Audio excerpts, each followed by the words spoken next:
Jazz, running, and drama. That and more today on Tracking the Stags.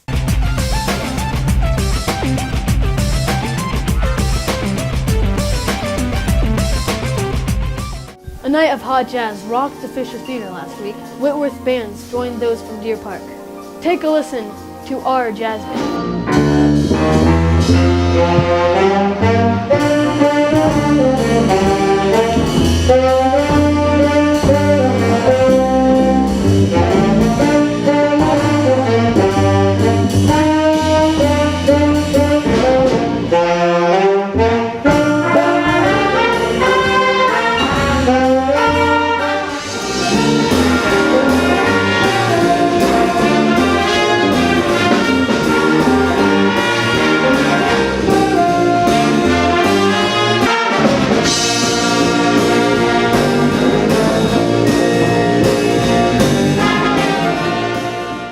Talents abound in this fine group. Jazz and more next week in the fall band concert. What up, everyone? I'm Rebecca Leonard, and I'll be playing the witch in this year's production of Hansel and Gretel.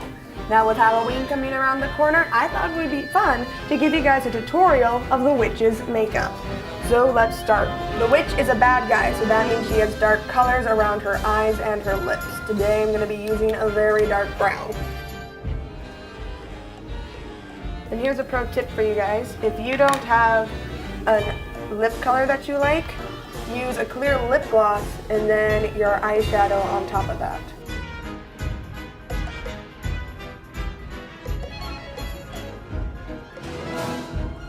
Now I know that you guys are thinking, oh, she's the evil witch. Why does she have to worry about mascara and eyeliner? Well, because this is gonna go on stage, you really have to emphasize the eyes or else you just look dead. And next we shall be moving on to some contouring, and since she's an old witch, her cheeks are going to be hollowed. So we're going to be using some dark color under her cheeks. And now this is when it gets creepy. This is the old age makeup. And it's pretty hard to look at yourself in the mirror when you get this stuff on, but it's what you do. A trick to doing this is that you scrunch up your face and then you outline all the lines your face naturally makes because you're exaggerating the wrinkles. And since the witch is a bad character, she snarls a lot. So you gotta make a snarly face and then emphasize those lines.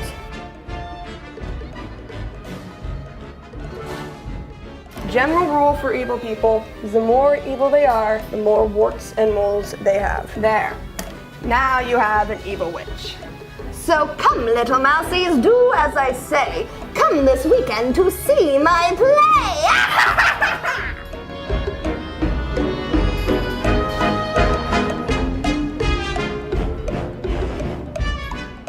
You too can look this lovely with the proper makeup. Boys cross country has had a history of success the past decade. Let's see about this year. Winning a state championship is difficult. Defending it is even tougher. The STAGS boys cross country team is currently ranked #1 in the state. Being #1 makes you a target for every team you face. The STAGS had an unblemished dual meet record until the final meet of the regular season, when they lost to Medical Lake by a single point. The #3 runner was ill and did not run. A disappointment, certainly, but not the end of the season. The state meet lies ahead and the STAGS have high expectations. They have placed high in some big meets against much larger schools. Large meets are much different than dual meets. Each runner must pass as many other runners as possible. Scoring in cross country is done by adding the finished places of a team's first 5 runners. The STAGS plan to go low at state.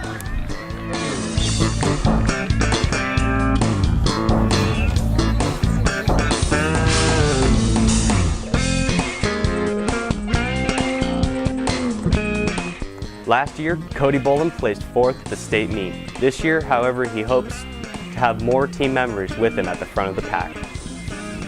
For This Week in High School Sports, I am Connor Foster. Bring the big trophy home, guys. It looks like it belongs in our trophy case. Here is our calendar.